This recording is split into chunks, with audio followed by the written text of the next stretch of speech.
We're going the distance again in another Vici series, and the jig is up.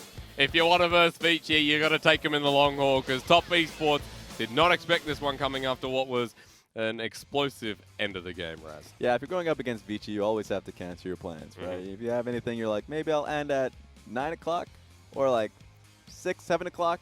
It's never the possibility. Right. You're going home and you're going to sleep immediately after. And a main part of that game, the reason that we're going this distance is because of Puff. Bring it up, because this man did 47% of the team's damage. There we go. On an Ezreal. 100% kill participation. Add that one in there as well. This is the second time where I always feel like, is it going to hit the 50% mark? Like the end game screen always lets you think that that's going to be the case. The last time was 49%. This time around, Puff nails you at a 47% damage percentage. Humongous. We need to break this down a little bit further though, Raz, because Puff and Southwind, that bottom lane, was just humongous by the end of the game. They had a great laning phase against the Sonatari. Yeah, I mean, the laning phase was great, as you had mentioned. They consistently shoved them in. They gave themselves an opportunity, their jungler an opportunity to be able to rotate around the matchup. I want to direct ourselves. I mean, I know you're talking about the early game. Go wherever you want. Let's go straight towards the late game. Let's just go straight towards the game-ending team fight, in my estimation, because the Baron buff goes through, and just take a look at all that damage that Puff lays down, because he throws in his W after being able to duck and dodge out of the Gragas ultimate. Right here on towards, actually, oh my god, like that much damage on 369 is what I'm referring to. And his cannon ultimate had gone to waste. From this point forward, he's out of the fight. XX is obviously out of the fight. All that deep engage, while the lane is coming at a median point, means that you have a huge minion wave coming up, the cannon creep to boot. Long death timers too. It's an easy team fight to be able to capitalize on. I know Puff was just poking from the back line there as well. Ian had his say, but Southwind's ult, locking them down. The 3-man final chapter was a big part of it too. Yeah, I mean, that was definitely a big point of it. I want to be able to see, going into the next game, how teamfight execution comes through. Because that was a great point of execution for Vici Gaming. Yeah. A team that in the past, and I talk about like nearly every iteration of Vici Gaming that since they come in from the LSPL, right. They just fail at teamfight execution. They are a team that last split actually had great amount of early game leads. True. But then when they go into a team fight, something ends up happening. Trying away, always coming from the flank. They're like, okay, didn't see that one coming. Or the AD carry misses a few skill shots. Mid laner does a few problems here and there. This time around, we're seeing them playing this one out fairly cleanly. So that's what I really enjoy from Vici. No longer have Martin in the AD carry. No, have yourself a strong upstart AD in Puff. And then if we're talking about mid lane options, Ian is definitely going to be a solid point from them going forward.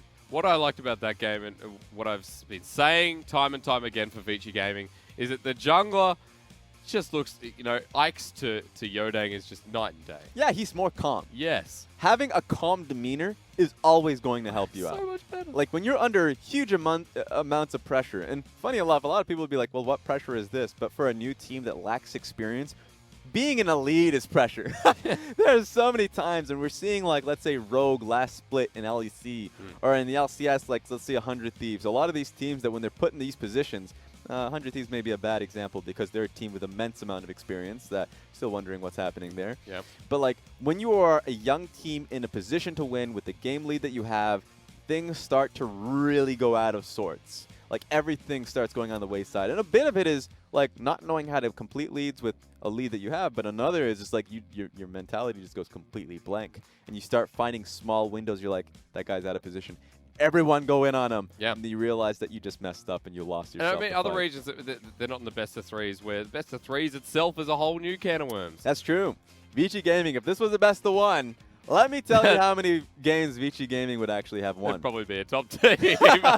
False. But playoff team, maybe, right? Maybe. Like, it's actually comedic. Whenever the analysts are like, whenever we go back and actually go through all of the weeks that Vici Gaming have gone through, and it'd be like, wow, very easily based off of how many 3-game series they've had and how close they've gotten.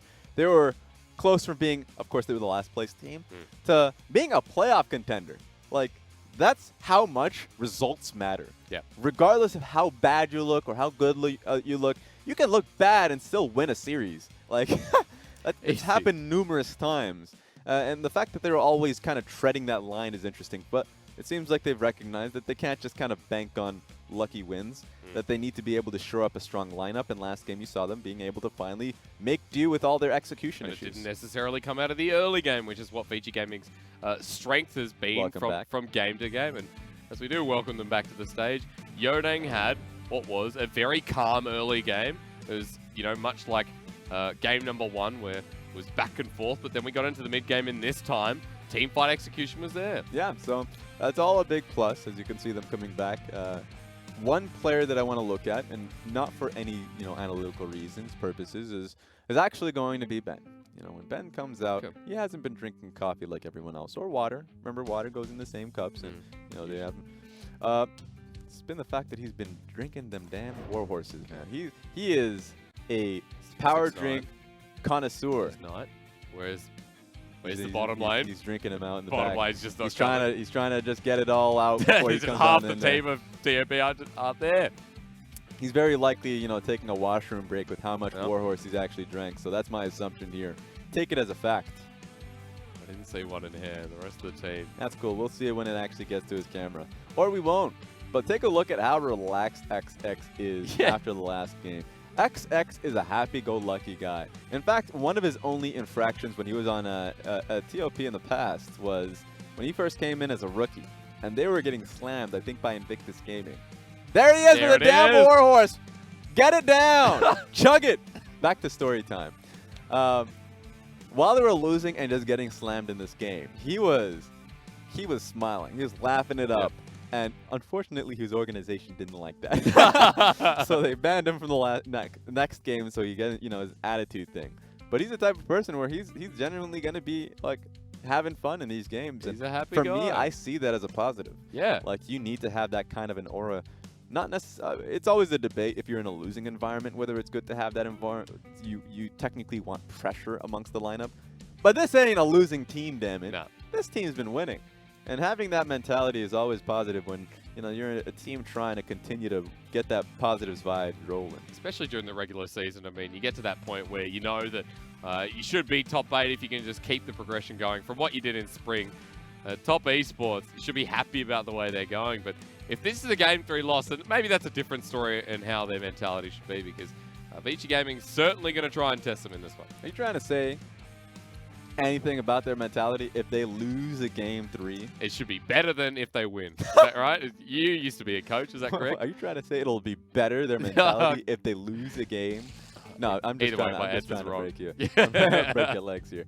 But yeah, I mean, of course, if you lose to Vici Gaming in your initial series, the series that debuts you into the summer split. Welcome back. It's a hell of a bad way to come in, and you will not feel happy about it. We'll see. Game 3, Coach Long already calling the shots. Remember, Vici Gaming, many Game 3s, but also many losses in Game 3. It's also about breaking a semi-curse that's built up in spring as we finally head on in. And once again, you got to have a look at what's been banned by Vici. That is a Taliyah ban. Yes. That is a Taliyah ban. We've been seeing more Taliyah mid lanes and jungles, but the fact that we've been seeing them take it away from Ian kind of showcases, seeing what Ian's been playing in solo queue, recognizing that this team is one that actually wants to get them out of the mid lane and moving to the side lane pretty quickly. And that has been a great way for Vici Gaming to get out of their early game slump. Remember, Youdang, when I say slump, I mean when they get their leads, how they break it out. Like, how do they be able to take down bot lane turret with how XX has always been in your face? And really, like, Taliyah is the answer to that. So nice to be able to see Top Esports say, we'll just take that out of the play. Meaning they have to go in a different direction. I just like that Vici Gaming are haunted by the Camille that has been banned away again in this first phase. And this time, noted on the blue side, that Vici Gaming, they finally get the Neeko in Game 3.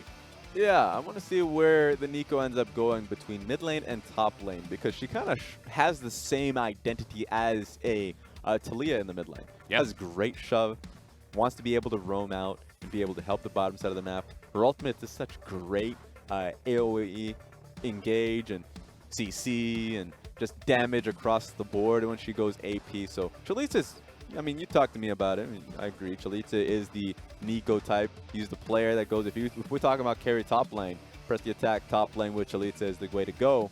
But I would love to see a mid lane here for Ian. Let's find out, because you've already got the Jayce locked in, and Top Esports got their pick of the litter with flexes, even hovering over the Sylas, which is still open and available. But Vici Gaming, is it just going to be the Xayah Rakan in Game 3 to fix up what tried to happen in Game 1. I mean, they got that kill. Remember how strong it was in Game 1. Being able to get the solo kill on LokeN. So going back to what they had and tried and true. And remember, Top Esports only have one pick before they go into the second phase here. So if they don't get the Morgana now, VG Gaming is going to ban it. I love how in the LPL, bottom lane priority is quite rare to see. We'll see the Sivir here and there, which is usually banned out by the second phase. But VG Gaming, constantly blue side. Xayah Rakan in this 9.10 meta. All right. Hands up. Hands up in the air, Top Esports. We're taking that Morgana with us. You're not utilizing this at all. Okay. It's been confiscated. It does mean we'll probably see something like the maybe Nautilus gone again, depending on what direction they want to go as well. I think the Nautilus would be actually I would agree. I think Nautilus and Lucian would be the picks that you would love to see from Top Esports as a response to the side of Rakan. That is, of course, if the Morgana gets banned. But remember, that's a stick up. I don't know why they're debating this here. Long was really just saying something. He's like, just ban it. Ban the damn Morgana. Well, that was a sour face as well. Oh. It's the Lux.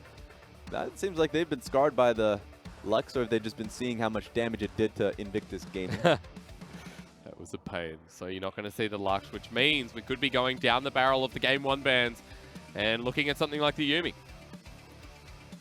I wonder, though. I think Yuumi, you're right, though, right? Yuumi and Morgana have always been, like, at this point in this series, that's been the debate between two of those, and you'd much rather ban out the Yuumi, especially with how effective it was in the last game. VG Gaming, knowing how strong it helped them, definitely want to take it away from Top Esports, so you're starting to sway me. Ooh. Nautilus. Okay. So none of the two. That means Ben just got his pick. Yeah. I mean, we're just going to probably go back to the same pick Top Esports had in Game 1. They'll be pretty damn confident about it, so I think they'll just start out pretty confidently with the Morgana support. Oh. All right, go for it. Lock it in. Might be even better knowing you have a Jayce there, too. Yes. So one great thing we've been seeing a little bit in solo queue has actually just been the Jayce and Yuumi lane. Yuumi's just been combined a few times in high elo with like Yasuo and all that. Jayce is just the pretty prototypical shock blast. If you already have the slow from Yuumi is just so damn strong. It really is. And of course the adaptive damage increase. While you max it last, it is still an incredible addition to your damage if you're Jayce. So that's something we should watch out for. I still think it's going to be a Jayce. I'm thinking mid lane. Because Knight is a fantastic Jayce. Okay. Oh wow. Raz, where's this going? Oh my god, that got locked in. Where's this going, Raz? Top or mid? I feel like top. I think it's going mid. Okay. But we'll have to see with the jungle pick because I still think Quinn is a fine jungler. If we're just going to talk about the strength of Quinn and why I think Quinn should go mid, Quinn is a great roaming champion. Yes. And has the same identity as Taliyah. Not so much the wave clear element, but so much like outward skirmish in the lane. And then just once you just start flying, start moving, the movement ability, just being able to roam to the bottom side of the map and start picking people off. That's an insane amount of damage and, of course, time being shed you have to deal with. So, Quinn and Sejuani, that's what I'm talking about. I don't know what Ian had been eating when he came into China, but Ian's been on that good stuff. He's been bullied around in the series. He's sick of it. So, we'll still see here because, remember, that Neeko could still go mid. I want to see what matchup we're being paired into here. Chelizi loves Neeko so much. It's been his pick ever since he returned to the LPL. But does he give this one over to Ian and take that Quinn to the top side? 20 seconds to find out. On another note, while we return to this, Ezreal was locked in, so we have a similar bottom lane, but let's find out where this pick's going. Even if it is a Quinn mid lane, like putting yourself on a side lane later on in the game is 100% the positive way to go about it. Not swapping up either. It's going to be Quinn in the mid lane. Welcome, Ian, to Vici Gaming. Welcome back to the LPL, really. This is a pick that we did not see coming. Vici Gaming pulling out the works here in game number 3. At this point, they're just so damn frustrated about losing game 3s. Ian doesn't want to be any a part of this curse. He's saying, put this game in my own hands, damn it. I'm going to put this train on a new track. And Raz, you mentioned the 2v2 with the Sejuani as well. There's a lot of potential because it is going to be the Jayce in the mid lane, Sylas to the top side. So rare that we also see the Jayce mid. But let's see what shifts around when you finally see the Quinn. I expected the Jayce mid. I literally said it was going All right, to be a well, Jayce just making sure everyone out there knows that it is finally going to be in the mid lane. You were right, Raz. That's what you want to hear, because I know. Give me a plaque. You were right. And Jayce in the mid lane up against Put it this on my Quinn. desk. Is this lethality Quinn? Like, what are we going to see out of this? I expect it to be so. Youmu's Ghost Blade is something that I'm looking towards, and then you move towards more attack speed, either static shiv. We'll have to see when we get into the game. She is certainly an early game focused type of champion. I'm interested in what that keystone's going to be. I expect Electrocute, but it could easily be Fleet Footwork. I want to see when we get into this game. It's an interesting matchup for an interesting game number 3. We finally come to the end, and a way to finish it here for Vici Gaming as Quinn mid has been locked in for Ian.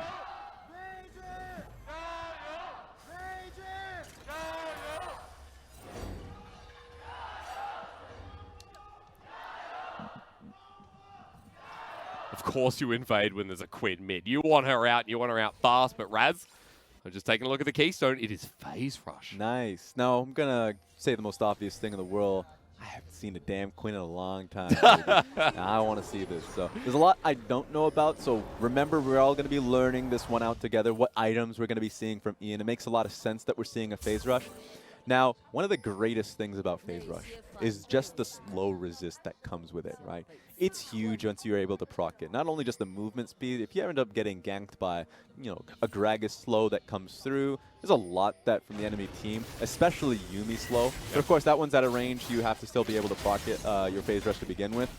Then you're just able to escape a lot of gank situations. But this one's just to be able to be as sticky as possible. You get on top of a champion, you want to still be able to follow that one through, so XX following his lane here. Level 2 gank, a strong possibility. Puff and Southwind reading the play, not showing themselves just yet. Yeah! Auto it! That's going to be a quick trade. Knight, oh my god. Wow, he really just... He took Electrocute to the party. No, I'm just saying that that auto attack was just so slow. Yeah. He just did not want to. But, you know, probably just misread his attack speed on that one. That's fair. So we got vertical jungling set up here from Youdang. Does this influence the mid lane? It feels like it could try and get Ian ahead early. My only concern here is that if we're just talking about who has the better laning phase, I would expect it to be the Jayce, especially as you already mentioned, the Electrocute difference there. Is always the stronger laner, has so much outright damage to really utilize it. And Ian, if he throws out a Q, always wants to be able to get his Harrier procs to add more. But I mean, Jayce, if you're trying to fish for Harrier procs versus Jayce, you're going to just get blown away by his base statistics. So yeah. That's something that I think that he needs some help with by Youdang. We'll have to see if that's going to be a possibility. It's going to be super hard for XX to stay anonymous in this jungle as well. Spotted out there by the W from Ian. Taking a closer look, of course, Mana Flow ban goes without saying, but you've got the adaptive damage coming through on tonight. Yeah, absolute focus in Scorch. Scorch has just been a go-to for a lot of poke type of champions and heavy trading as well. It's actually the fact that it got a buff was the most helpful buff it could ever get. Yeah. Past that point, it felt really useless. So I'm pretty happy that we're seeing Scorch here. Mana Flow ban just because he's poking pretty frequently in the lane. I don't actually foresee him getting out of the lane anytime soon. Just going to try and farm up as much as possible just because we already mentioned the fact that this was going to be a little harder for him. Yep. And he has the Biscuits. Biscuits are certainly going to help him in what's going to be a pretty easy farm out lane. Yeah, very defensive there, going for the inspiration on the second instead of something like the precision or something else like the domination, as bottom lane getting quite frisky themselves. LokeN and the Yuumi, aka Ben, trying to survive at this lane so far. Haven't seen the Rakan going into the Ezreal Yuumi much, but that's not where we'll be looking. They're looking into the mid lane. Ian is just deleted off the Summoner's Rift. First blood over tonight. That's the saddest panda I've ever seen. You know, tried to flash out of that one to see if he can just get out of rank. Oh my god. Almost had second blood in the bottom lane. Yeah, this is a hell of a game. I love this from Puff and Southwind. So LokeN and Yuumi, Ben, at this point in time, can't really do too much to get control of the lane. This is my major issue with Ezreal and Yuumi as a whole. While it is super strong, their major problem is just wave clear, right? Yeah. Yuumi doesn't provide that. Has to leave Ezreal a little bit. I mean, was able to get bop and block to the shield. But the biggest problem is, you know, wants to be able to auto-attack a little more, have some pressure in lane. Otherwise, this shove is going to be relentless. So. At this point in time, I just expect Ben and LokeN to be under tower for a good while. Youdang is towards the bottom side as well. He's got the invader on the blue. The vertical jungling was kind of just ending there as well. Has a good angle on LokeN and Ben in the bottom lane, but going to be spotted out as he drops the wall, while XX is towards the top side, towards Chelizi. Here's something that I want people to know.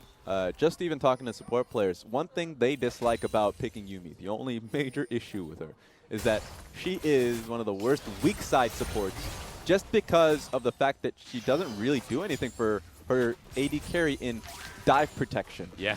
So if we're looking what Vici Gaming have for themselves, the Quinn, Youdang being on bot side, helping out Puff and Southwind that's consistently pushing out. We'll be able to get 6 at some point so Southwind can engage. This is nightmare fuel for Ben, who will not be able to protect LokeN if that were able to come off. So, of course, has double sum still. Heal and exhaust will do a lot of good work for that one. And it will. But body blocking on Yuumi when you are the lowest HP champion, except for, like, let's say Kled, because, I mean, that's a bit cheating because Kled has Skarl. Okay. But incredibly low in HP, and we'll just die. She's paper. You're not going to have the same good time that Southwind had last game. Youdang has made an appearance in the mid lane to get to clear out, but the Arctic Assault needs to get out while Ian just follows that train of thought. Predator was procced there by XX, and he helps get the push out on the other side while Southwind goes into LokeN and Ben and just trying to push this wave out further. And how do you stop that? I mean, Southwind is on cooldown, it seems. It's just going in for these engages. At best, it's making it so LokeN has to use his E defensively. I mean, picks out mana, and on top of that, he doesn't want to go for like offensive auto attacks or position aggressively for Qs when he doesn't have his E available. So that's great from Southwind, constantly putting it on cooldown. He still has the flash and the ignite available, so there's kill pressure there as Youdang wants to get back to farming his own jungle, but XX started on this red buff. He knows exactly where it is, what health it is as well. Vision's there, but the bottom lane rotates first, and XX can't get a steal. Oh, man, that was too close for comfort. Yeah, they knew XX was there, though. Nice trade, but okay, Chelizi. Oh, my God. Into Pop Blossom. Chelizi.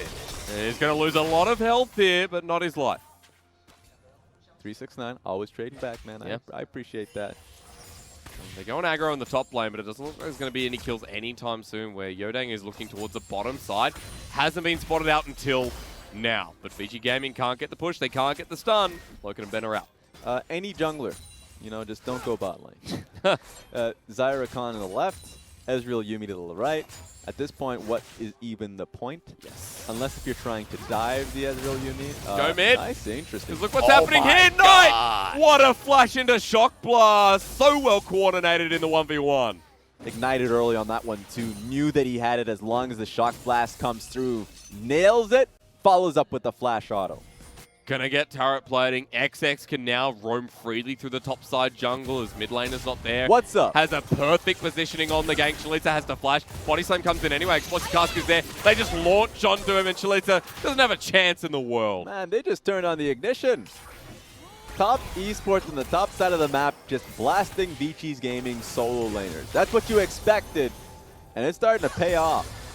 And unless this bottom lane starts moving, now there's trouble here for Vici Gaming. Puff and Southwind down in CS in the lane, still trying to push out LokeN and Ben, but so much sustain still here.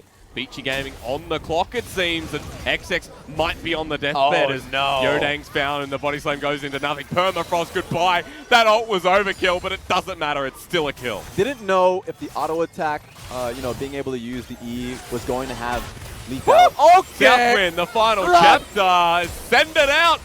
Good blade caller there from Puff, but he has to burn the flash, heal, and Southwind has to use both his summoners. Okay, back to the top lane fight. Sejuani didn't know if she had lethality on the kill. Didn't want XX to flash out of that one for free, so he's like, you know what, I haven't used this ultimate in some time. I'm going to get that kill no matter what.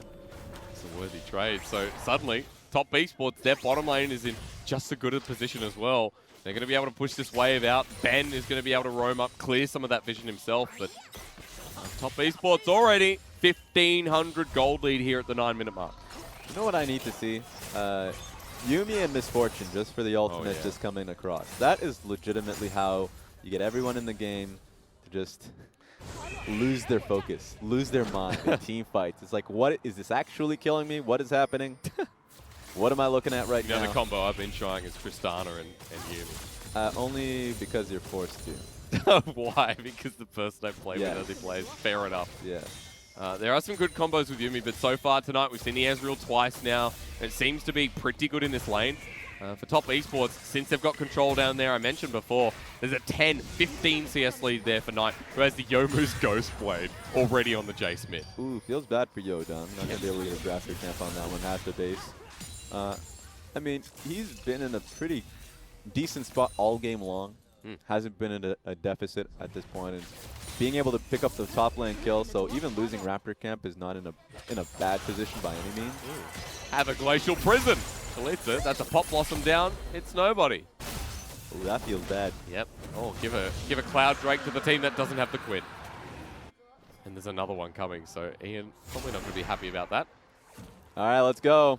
Up to 369, won't be able to find the kick. Ian didn't go for the E, he just pressed the ultimate and gets out, while Southwind now going to walk into the final chapter. He's probably just going to die, but goes golden until top esports look for the engaging explosive path, separates all of them. Puff now has to turn for the fight, but he dies before he can get XX. Southwind now jumped on as well. Top continue to dominate here with the prowling projectile. Southwind sees his end with the shock blast for Youdang as well underneath the turret. Top continue to engage, and XX just looks for the final measure. Oh, he wants it. No, doesn't have ultimate though, so the range is not going to favor him, but top esports turning it on. This is more their style. That was beautiful to see. Just based off of how they played it off the start. Remember how it all started. They tried to find a kill on Ors, LokeN, and Ben. But Ezreal and Yuumi, they find out how safe that lane truly is. Once you fail your initial dive, throw in the Yuumi ultimate. Yeah. Nail down. The ability to kite back in this duo lane makes it so frustrating to deal with. Perfect casket to be able to nail down Puff, and they thought the nightmare was over. Only problem is you have one person you have to worry about. They thought that Quinn, the bird lady, would be flying to the bottom side of the map and didn't expect that Jayce the Debonair would be doing it himself. Yeah. Almost takes down Youdang for good measure on the way out. 3 kills now for the Jayce mid. Another serrated Dirk in the inventory. That's going to be a 2-item Jayce. Quicker than 15 minutes at this rate. Only right now, he's the richest champion at this moment in time. 3 kills. The CS margin huge. He's the richest man on the map, lore-wise, makes sense as well. And with the greatest skin in the game. So, yeah, as you said. Right now, he's just winning.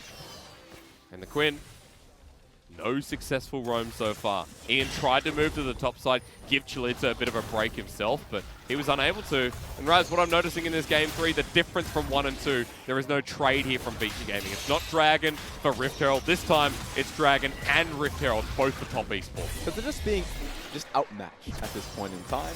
Remember the last game, a lot of that was just based off of TOP wanting to play the game slow. Yeah. And then top esports also just always matching Youdang. Youdang wanted to go for a bottom lane look or play or team fight around mid, or, you know, Ian just trying to say, I can take this 1v1, and then guess whose face he sees? It was XX. It's never a pleasant sight when he's just always there to stop you from getting in on the action. So this time around, there's a lot of aggressive early game points in this team. Yeah. They can start the fight, and a lot of the times, Knight has been in a dominating position. So Ian's the one worrying. He's right now picked up the lethality Quinn and is underneath his tower seemingly all game. He's going to be even more worried because this gold is going to go straight to the mid lane and not even shared 320. Perfect. Give Knight his second item already and take away his mid lane turret so he can move faster. How much gold? Let's end it. 237. That was between 3 people. Cash on top of cash right now. Riftshield's going to get a second charge as well. Are they just going to find a second turret? Well, not for the Glacial Prison for Glacial Prison. As Youdang jumps in, ambitious as always. 369 will get traded off, so not a bad trade to stop the push in the mid lane, but Southwind, oh boy, it just continues all over the map. I mean, just to end and cap off that fight, Knight gets 300 gold off that kill. And that's in euros, too. That's when you know the value counts. So, like, he's making real fat stacks. He really is. He's going to get this turret. Look, this is solo gold again. 350 plus Sylas got 60. You know he's checking the currency. He's making sure that it's not the pound, so he actually gets some real value off his He's dime. trading up. You're right.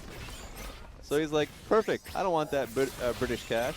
Give me something real. It's not the only turret to go down. Bottom lane, tier 1. Another one goes. And top esports, 6,000 gold in the league. Puff. Get used to that because Knight still hasn't backed on his fat wad of cash. Remember what I said last game, how top esports won their games last split. Just off of the Zoe option, Jayce was another one, where they would just blow the game open and then nail it at like 25 minutes. And a lot of it was just what you saw. Just the poke on top of Puff. And yep. Tell myself as a Dusk Blade and then some. And then some. Oh my He God. looked at the clerk and just threw a fat stack of cash at his face. No respect. Keep the change. Knight, part of that turret plating is all his. They maxed out the mid lane. The bottom lane got some as well. And Vici Gaming, look, to invade the blue buff at this point, it is needed. If they can get Knight, this is the big shutdown. And it looks like they can. Good news story here for Vici. This is their way back in the game. And if they can get XX, which seems a bit much, maybe they'll go even further. Yeah, they knew that Ben was walking over here. Alone, I will say, though. So, looking good. Nice pick from Vici Gaming. They really needed something to get themselves back into the game. Now, Knight gets some, face-to-face action with the clerk once he revives. Some much-needed TLC. Yeah, can think through his actions. But this is just a really difficult spot, because from this point forward, top esports can put themselves back on side lane. You already see how much damage LokeN and Ben have been putting through in the mid lane. No longer are worried about getting dived on side. There still hasn't even been a single turret taken by Vici Gaming. That's how little pressure they have this point on. You've got yourself a bottom lane that they've always been relying on, and they're not even in a good point. That makes it even more difficult. I remember spring 2016. That was when I was coach at the time, working with Dignitas, and then even past that, like 2015, around there. Man, years passed pretty fast. Yeah. When I was in EU. Like, Quinn top lane was the go-to pick. You're seeing Quinn versus Malphite consistently, and the issue with Quinn was that she is great in the early game. Early laning phase is strong, not in this specific matchup versus Jayce, but if she fell behind, she stays behind. Yes. That is still the reality. And so while she's got her Youmuu's Ghostblade, congratulations, you're staring right at a champion that has 1.5 more lethality items than you do. It's going to be 2 soon as well. Pop Blossom from Pop Blossom in the top lane. We're looking at a 2v1 where 369 has run out of mana. He's going to shackle back in, and Chelizi has to be careful how he plays. He gets the Tangle Barbs down. That's a disengagement. Meanwhile, top esports are just going for the inhibitor. Ian's like, I can't jump in. I don't do anything at this point, and that's pretty much right, because top are going to go again. I mean, they tried their pick at the top side of the map, and guess what they're going to be losing?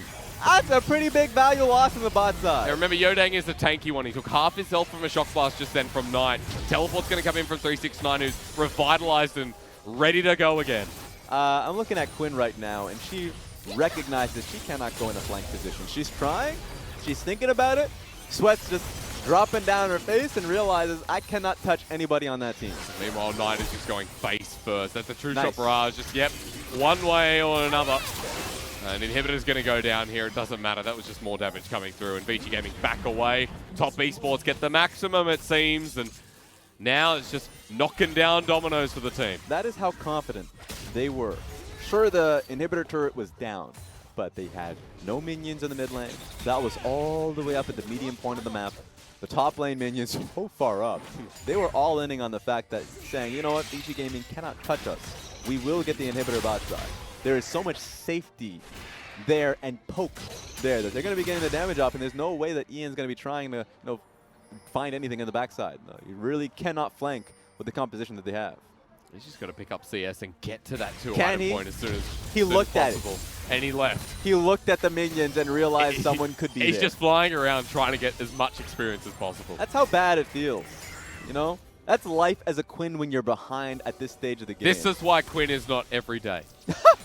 Or any day. Or any day, for that matter, as well. You're exactly right, Raz. Final chapter onto Southwind. We've just seen another engagement mid lane. Ian finally into it. Give him a kill. He needs one so badly. XX sends him toward the Gragas, and now they have to disengage because somehow Vici Gaming got the better end of that trade. Yeah, I mean, Vici were nailing members down. The only problem was that they weren't finishing anyone off. Yeah. So they had a great situation in fight with the lockdown that they were able to put down on Knight. And look at how much they threw at LokeN. LokeN received so much skill shots, like the Sejuani ultimate. People were flying at his face, and he was able to duck and dodge all of them. So great focus from LokeN this game. if I'm trying to get anyone who, you know, wins MVP at the end of this one, if TES ends up winning, of course it's going to be Knight. But I'm still kind of sad about that because LokeN had been playing this one out so beautifully. Yeah, he really has. We've seen some good Ezreal so far, and from both sides, really.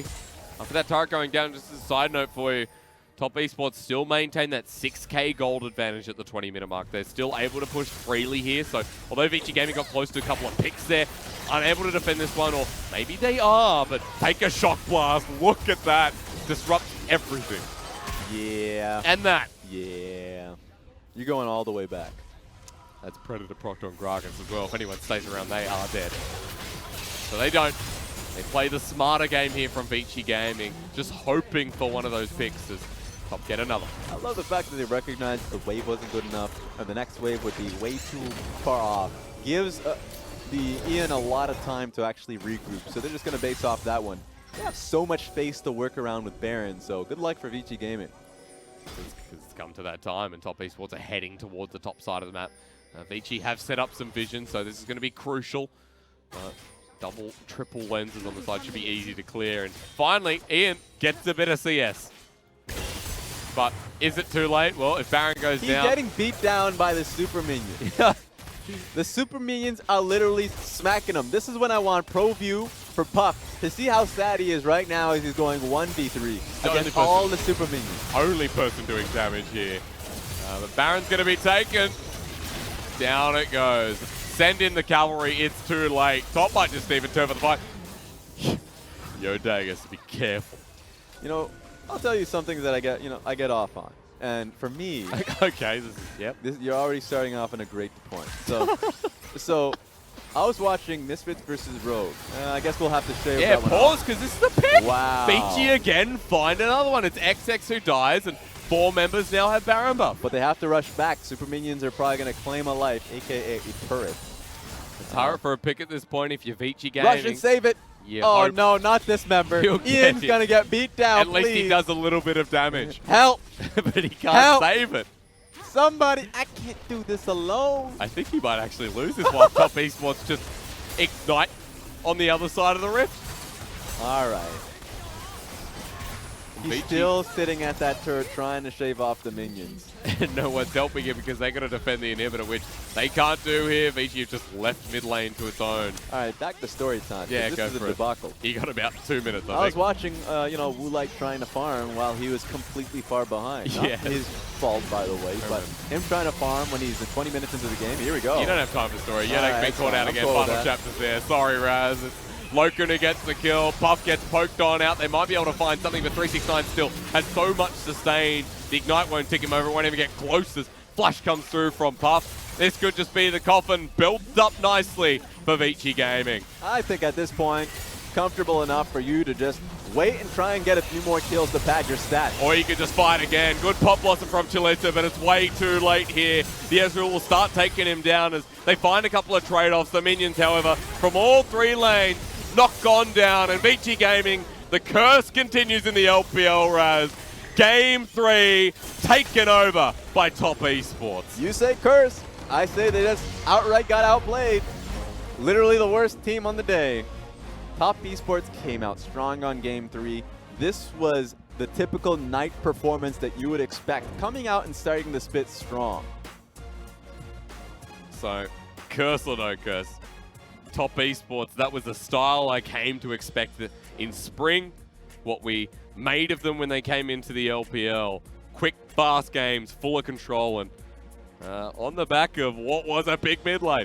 Yeah, it's never going to feel good, the fact that you're getting put into 3-game situations, but you know what feels even worse, as you were mentioning? What? Shock Blast just raining on you. That was horrible. Knight came out and dominated this performance. His Jayce was insane. Now, a lot of the times, remember, it's not just him in this game where Ben and LokeN came out once again super strong. And probably, okay, even with all that said, first of all, get your hair done right. Yep. 369. That's all right. It's worse than Woke was. Ooh. Yes. Yeah, okay. But if we're talking about someone who gets the second MVP, the co-MVP, I think it's XX. Yeah. Remember, a lot of our problems with XX stemmed solely in the playoffs. And it's sad timing, too, because the English audience only come in strong at playoff time with everyone around the world wants to see who's the next best for international performer. And then XX, who had such a strong performance throughout the split, came into the playoff time and really stank it up. So this was a great performance. What you forgetting, man? Where'd he go? Someone's got a What are blue you coming screen. back with? No, he was waiting. Okay, he's coming back with. Maybe he forgot the Sorry, mouse pad. go on. But my point was essentially that, you know, he comes back, he starts the split strong right where he left off in the last spring split, regular season. And they're on the right track. Even though it's up against Vici Gaming, they're a team that are ready to perform to be the top 2 team in the league. And they continue to challenge on the side of Vici Gaming, I mean. Continue to challenge top esports and other teams that they run into. Talking about Vici, correct? Yes. Yes. So Vici yes. Gaming, it's sad, isn't it? It's never, like, it's great for them point-wise. If we're talking about points, if you're trying to vie for playoff spot or be as high as possible, then certainly having the points of being put in a Game 3 situation is always a benefit. Of course. Like, but you need some wins. they got to wrap it up. Yeah. You got to wrap up these Yes. series. They're the type of team at Christmas time. They always, like, have these nice boxes and presents, but they always forget the ribbon. They're like, it's Christmas time, and guess what? The kid's already opened the box because it was the easiest opening he's ever had. He can't get it out. No, it doesn't matter. What are you talking about? He sees the toy before it's Christmas time. All right, yeah. That's the point. What the hell are you talking about? Talking about unwrapping the present. If you unwrap it with the ribbon over it, you can't get it out. Stop it. You've ruined everything. I'm sorry. You've ruined it. I'm so sorry. But the problem is please. they need to be able to finish these series. Now, it's kind of, you know, it's not going to happen when you're obviously completely outclassed in this specific series. The opportunity when they went up against Suning, so that one's a lot sadder. They need to, and also the worst thing about all of this, while we're talking about point stipulations when we get on to like week 8, week 9, it feels bad. Like, it's one of those situations where, you know, team chemistry can really start to deteriorate. A lot of problems start to, you know, stem up, and a lot of these uneasy feelings start to appear when, you know, you're not getting slammed as a team. You're so close to being able to take these series away from the best teams in the leagues, and you're like, well, we're just not good enough, and whatever is happening, we're just always falling short from the finish line. So it's unfortunate for Vici Gaming, but TLP is coming in, and they're proving to the LPL, the world, that they're a team ready to perform. Especially with that last game, all 3, but in the end, it was that Game 3 that made TOP look like the TOP from spring. However, that's that series done. We're going to have a short break when we return. We'll look at that MVP, then go into RNG and Rogue Warriors right after this. That's what I want to see.